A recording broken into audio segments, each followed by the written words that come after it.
Spy by D P Denton. Excuse me. Chapter 11.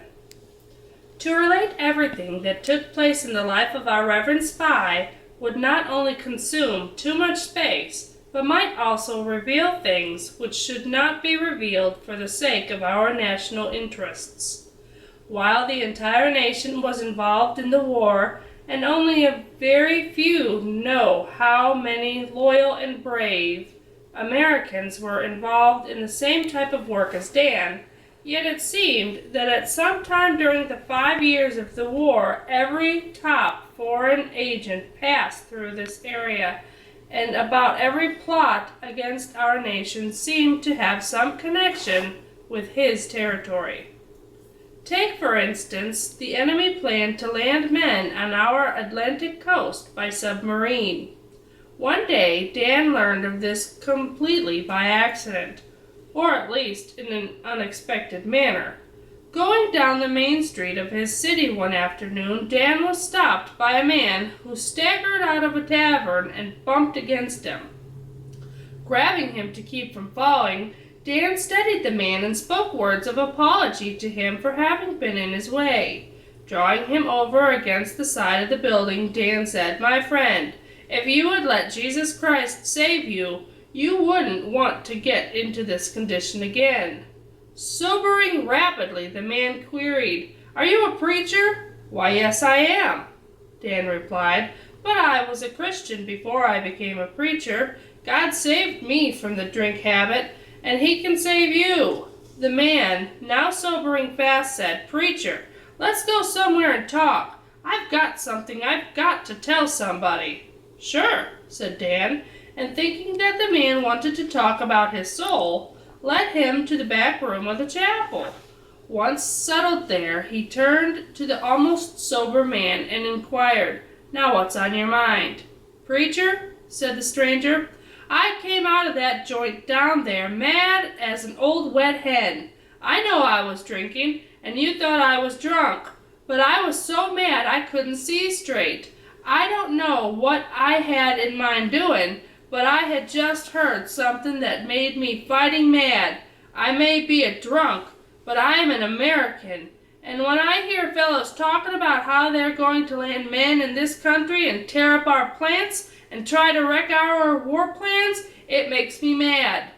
Dan's pulse rate took a sudden jump, and his interest went sky high.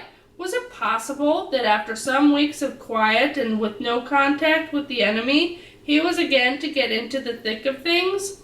Was this story real, or was it just the imagination of a drunken mind? In either case, Dan thought he must play the game calmly and give no hint that he was anything but a preacher. So he spoke quietly when he said, "Sit down and tell me about it." During the next 30 minutes, Dan listened to a story that put him back into business as an undercover agent. According to the man, the tavern from which he had come out when he bumped into Dan had 2 rooms in it, separated by a very thin wall. The man had been on one side of this wall in a booth, and being partly drunk and partly very sleepy, he had leaned his head against the partition with his ear flat against the wall. "I thought I was asleep and dreaming, preacher, but what I heard woke me up, and it was no dream. These guys on the other side were talking real low, and they had foreign accents, but I wasn't mistaken. They were talking about how some submarines are to land men on our coast so they can try to mess up our war effort, and those fellows were planning how they can help them." Dan could hardly contain himself but managed to mutter, "That's too bad. Maybe I can tell someone that can do something about it." But inside he was wondering what he could do or who would believe a story that came from a sleeping drunk. His thoughts were in a turmoil until he was jolted by another statement of his informant. "They're coming back tomorrow and meeting some fellows in the same booth." "What?" Dan lost his composure and almost yelled. "How do you know that? Who told you that they were coming back?" "I heard them plan it all," the fellow said, "and it made me so fighting mad I had to get out of there." Dan was on his feet, pacing the floor again. The man seemed so sure that he could not dispute his word. It was certain that he had heard something, and that something made the preacher know that he had to act again. "My friend," he said, turning at last to the man, "can you keep this a secret and never tell anyone that you told me if I promise to see that something is done? And could you show me the very booth in which those men were sitting?" "Reverend, I'll do anything you tell me to do. Sure, I can keep my mouth shut, and I certainly can show you the booth they were in. I don't know what you can do, but I'll leave it up to you. By the way, I've got to go back down there anyway. I left so quick I left my coat, and I didn't even pay for my last drink. Yep, I've got to go back." "Wait a minute," said Dan, marveling at the way things were shaping up. "You say you didn't pay for your last drink, and you left your coat in the booth just opposite where those men were sitting?" "That's right, Reverend, and I've got to go back and pay my bill and get my coat. Mister, will you let me go with you and do all the talking, and you say nothing about our conversation? If it will help our country, can you let the preacher take you in there as though you wanted to make restitution?" "Whatever you say, Reverend." Dan scarcely stopped to consider the danger, but handed the man some money and picked up his Bible and some gospel tracts, led the way out of the chapel and down the street toward the tavern. A plan was already forming in his mind, and if this part of it went well, he knew the rest would work.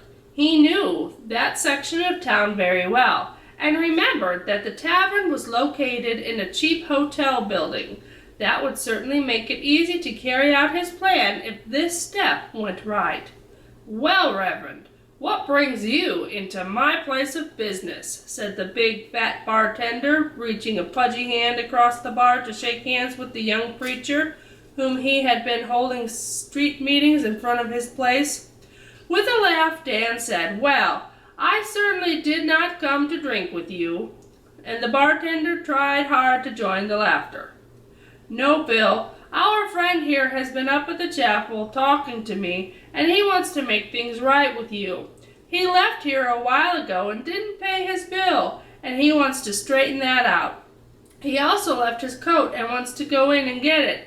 By the way, Bill, while he's doing that, do you mind if I give the fellows some gospel tracts?" The bartender laughed uneasily as he replied, "Reverend, every time you bring someone back in here to pay their bill, you can give out all the tracts you want to." Turning toward the booths to hand out tracts and looking back through the dim light, Dan almost lost his composure. He had caught only a fleeting glimpse of a face in one of the rear booths, but that was enough. He had seen the same face in company with some other agents he had tailed. Now he wondered what he had gotten into. Fortunately, the would-be drunk had paid his bill by the time, and stepping up to Dan's side said, "My coat is over on the other side, Reverend." "Good," said Dan, much relieved. "I'll just go over there and give out tracts while you get it." As he slowly turned to follow, he quickly but quietly counted the booths back to where he now knew the enemy agents were sitting. Then, stepping around the end of the partition, he mentally counted the booths on that side until they came to the coat and the booth where his new friend had been sitting. But Dan knew before he finished counting that it was exactly opposite the one in which he had seen the familiar face of the enemy. For a moment he stood there and studied the situation. Just a single piece of Celotex separated him from the enemy, and for all he knew, he might have been recognized. A sense of danger gripped him with a feeling of fear, but he quickly shook it off and started passing out tracts as he made his way back to the door. Outside he found his informant waiting. Taking him by the arm, he led him down the street as though he were counseling a needy man. "Don't ever tell anyone what you told me about this," he urged the other.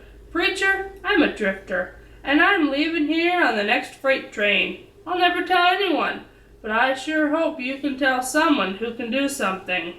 "I will," Dan muttered, and sent the man on his way. Back in the security of his office, he lost no time. The day was about gone. Service time would soon be here, and he must act quickly. 21 Plus needs to see 35 as soon as possible, and the expected click on the other end told him that his phone contact was working. A call to the hotel in which the tavern was located brought the helpful news that he could reserve a front room right over the street. What the clerk didn't know was that the room he had just reserved for Philip Boise was an assumed name and was right over the tavern. He innocently jotted down the arrival time as 11 p.m. A quick glance at the clock to be sure that the business firms were not closed, and Dan made the third call to a local electronics supply house. "Carl," he spoke familiarly to the young man who answered, "I need a little help on my amplification tonight. Do you still have that real small amplifier? Good. Can I rent it for a few days? Fine. Also, I want to buy one of those little bitty mics and 200 feet of the smallest microphone cable that you have. Okay, I'll pick it up in a few minutes." 35 made no effort to hide his astonishment that night in the back room of the chapel when Dan related the events of the day and what he had already planned and prepared to do. "Man, you move fast," he said. "We had been trying to let you rest and even slip out of this for a while, and here you are, almost operating on your own. Good for you. Maybe you can teach us a few things. Now, what am I to bring to this party?" Within a few minutes, the plans had been laid, and Dan was ready to go back to the services. As 35 stood at the back door to leave, he looked gravely at Dan and whispered, "Do you still have that little gun?" And when Dan assured him that he did, he continued, "Better bring it along with you. If they recognized you today, they may start something the next time they see you. Be careful, 21 Plus. It looks as though this thing will be over soon, and we surely don't want you to be a casualty." And then, with a firm grip of the hands, he concluded as he left, "When this thing is over, I want you around to tell me how to serve your God better." Lori and the boys didn't question Dan when he told them at 10 p.m. that he must go out to visit a man who was dying and that he might be gone all night. They were used to such things and knew that it was a part of his life. He did not lie to them either, for on his way he stopped to visit a man who was dying with cancer and whose funeral Dan preached just 3 days later. The hotel clerk did not know the young preacher, and even if he had known him, he probably would not have recognized him when he presented himself at the hotel desk at 11 o'clock. "Mr. Philip Boise," he said, shoving a registration card across to Dan. "Oh yes, your room is ready for you." "Could I make a slight change in plans?" asked Dan, alias Philip Boise.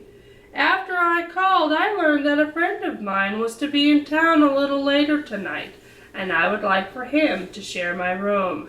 His name is Ben Southern, and we will be here 2 days. I'll pay you now, for I am not just sure when I will be going out." The clerk agreed, took the money, and then carried Dan's bags up the stairs, little knowing that these bags contained nothing but electronic equipment. Neither did he realize, some 30 minutes later, when he brought 35, alias Ben Southern, to the door, that he was playing a part in a very serious drama. We need not relate all that took place that night and the next day. 35 had other men on the job. The tavern closed at 12 o'clock midnight, and within an hour 35's men were inside the tavern. It was agreed that Dan was not to go down inside the tavern. There were 2 good reasons for this. Some of 35's men were local men and might recognize Dan, and already they knew that 21 Plus was directing this plan. The second reason was similar. If there was a slip-up and they were caught, Dan would have time to get away and thus preserve his identity. The men worked fast. A fire escape at the end of the hall exited to a narrow passage between buildings below.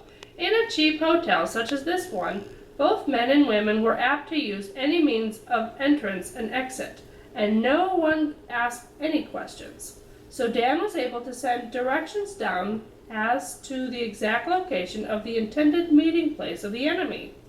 35 had brought a small hand drill with an extension bit, and it did not take long to put a very small hole through the floor, in the corner of the clothes closet, where it was never discovered, and the ceiling. The small, light-colored wire which Dan had secured was hardly noticeable, and long before daylight the microphone was in place beneath the table. The amplifier was connected in the hotel room, and 35's recorder was ready to get the entire day's conversation from that booth downstairs. Dan had noticed one of the men looking at him intently, and then noticed that the man had disappeared for some time. But when the equipment had all been installed and checked to be sure that it was working right, 35 suddenly said, 21 plus, I would like to introduce you to Mr. Philip Boise. But that's me, Dan objected, and then stopped short. Grinning at him in an impish manner was another in disguise, exactly like him. Dan remembered the agent who had looked at him so closely, and through the disguise saw both the man and the plan which 35 was going to use. When he had recovered from his surprise, Dan laughed. I never thought there could be two of me. But a sense of relief swept over him as he realized that 35 had planned for his safety. Leave your bags, go out the back way, and take care of your sick folk. I'll let you know what happens here. Oh yes, a friend will stop by with an offering in a few days. It will take care of the gear you bought, and the hotel room, etc. And 21 plus, keep your eyes open. This thing goes deeper than we may know. We've located the agent that you recognize. He's staying at this hotel. He's working for two governments, getting secrets from each and selling them to each other. He's extremely dangerous, so be careful. Dan was glad to slip into home before dawn, and when the phone rang early the next morning telling him that the sick man had died, there was no questioning from Laurie and the boys. But Dan moved about that day with growing expectancy. Even as he visited and counseled with the people, his mind was filled with a desire to know what happened at the hotel and tavern. He was extremely anxious to know if his electronic work had served its purpose. He was not to know until that night when he stood by the casket of the dead man in the funeral home. Many friends were there, and one more would not arouse suspicion. But Dan was hardly prepared for 35's approach. As he looked at the face of the deceased, the lone gentleman who stood by him said, he must have suffered a lot. Dan could hardly hold himself at the sound of that familiar voice, but did manage to find an answer. Then, in a low voice, 35 said, it couldn't have been any better. We got complete plans for their submarine plot, plus a lot of other things. We also got names and locations of some folk that we have been looking for. Sad to say, we also learned of some more of our own men who are aiding them. Keep your radio on and watch the papers. You'll learn the end in a few days. Then, with a pat on the shoulder and a shake of the hand as though he were having an ordinary conversation with the minister, he turned and walked out. Dan noticed that he stopped to sign the guest register, but knew instinctively that he did not give his right name. The next few days found Dan listening to the news and watching the papers more closely than usual. How he wished he could tell Laurie and the boys what he was expecting, but that was never to be. 2 weeks passed without incident, and then it came. Enemy agents landed on our Atlantic coast, were caught immediately, the subs tracked and sunk. What the news did not tell was that there was a large roundup of enemy agents and the expulsion of some of our government at the same time. and as a result of the same intelligence work. And of course, it was never told that the case was cracked by a drunkard and a preacher. Dan breathed a sigh of relief, accepted as a gift from God the sizable offering in cash that was handed to him by a strange man at his door one day. Thanked the Lord that he was being allowed to do something for his country, but hoped that it would soon be over and that he could live a normal life again. What he did not know was that his experiences had ruled out the possibility of him ever having a normal life again. But the war was near to an end, and with its ending would come different experiences.